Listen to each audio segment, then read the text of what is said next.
राजा हरिश्चंद्र। कथा भाग 2। गंगा किनारे माड़माड़िका घाट पर चिताओं की लपटें आकाश को छू रहे थे। धुएं के बीच लहरों में राख मिलकर बह रहे थे। कभी अयोध्या के स्वर्ण सिंहासन पर बैठने वाले राजा आज फटे वस्त्रों में, हाथ में बांस की लाठी, घाट के द्वार पर खड़े थे। पहला ही दिन एक वृद्ध अपनी पत्नी को शव को लेकर आया। उसने कांपती आवाज़ में कहा, महाराज, मेरे पास देने को कुछ भी नहीं है, बस मेरी स्त्री का अंतिम संस्कार कर दीजिए। राजा का हृदय पिघल गया, पर नियम था, शुल्क दो तभी अंतिम संस्कार होगा। उन्होंने अपनी मजदूरी से शुल्क चुका दिया और वृद्ध को अनुमति दी। उधर रानी अब एक धनी ब्राह्मण के घर में सेविका थी। भोर होते ही पानी भरना, चूल्हा जलाना, झाड़ू लगाना, यही उनका जीवन था। सिर पर घड़ा रखकर गली से गुजरती रानी को पहचानना मुश्किल था। कभी सोने की पालकी में खेलने वाला राजकुमार अब खेतों में मवेशी चरा रहा था। धूप में नंगे पांव, भूखा प्यासा, थका हुआ, लेकिन आंखों में मासूमियत अब भी थी। रानी अक्सर उससे कहती, बेटा, तुम्हारे पिता सत्य के लिए लड़ रहे हैं, हमें गर्व होना चाहिए। एक दिन विश्वामित्र ऋषि घाट पर आए। उन्होंने कहा, राजन, क्या अब भी सत्य का पालन कर रहे हो? राजा ने विनम्रता से कहा, मुनिवर, सत्य मेरा प्राण है, मैं इसे छोड़ नहीं सकता। विश्वामित्र मुस्कुराए, अच्छा, अब मैं तुम्हारी अगली परीक्षा आने वाली है। कुछ ही समय बाद काशी में महामारी फैल गई। रात शव घाट पर आने लगे। राजा की आंखों के सामने चिताएं जलती, राख उड़कर गंगा में मिलती।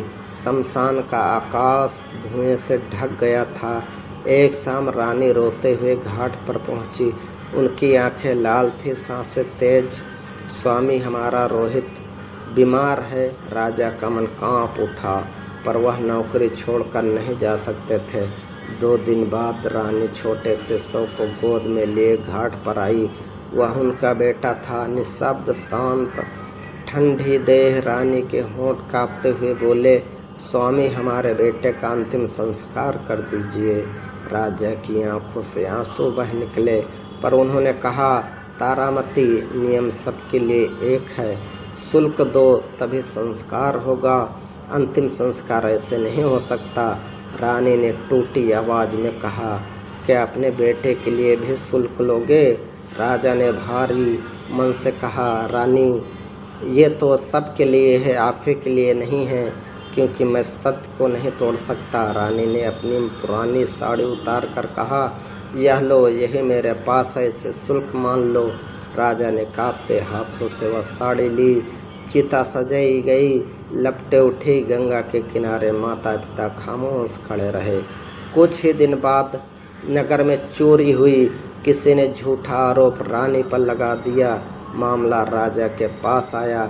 उन्होंने पूछा, क्या तुमने चोरी की है? रानी बोली, मैं निर्दोष हूँ। राजा ने कहा, नियम कहता है दोषी पर दंड होगा। रानी ने कहा, मैं दंड सह लूंगी, पर जान लो, मैं निर्दोष हूँ। जैसे ही राजा दंड देने वाले थे, आकाश में दिव्य प्रकाश फैल गया। ऋषि विश्वामित्र प्रकट हुए। बस राजन, तुम्हारी परीक्षा पूरी हुई। तुमने अपने राज्य, पत्नी, पुत्र सब कुछ खोकर भी सत्य नहीं छोड़ा। तभी इंद्रदेव भी प्रकट हुए। राजा हरिश्चंद्र, तुम केवल पृथ्वी पर ही नहीं, स्वर्ग में भी सत्य के प्रतीक रहोगे। क्षण भर में पुत्र जीवित उठा। रानी के वस्त्र और आभूषण लौट आए। राजा के राजशाही वस्त्र, मुकुट चमक उठे। अयोध्या का सिंहासन उनका हुआ।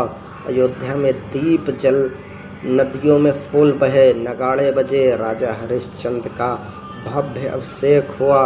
राजा प्रजा खुशी से नाच उठी। साहित्य में उनका नाम अंकित हो गया।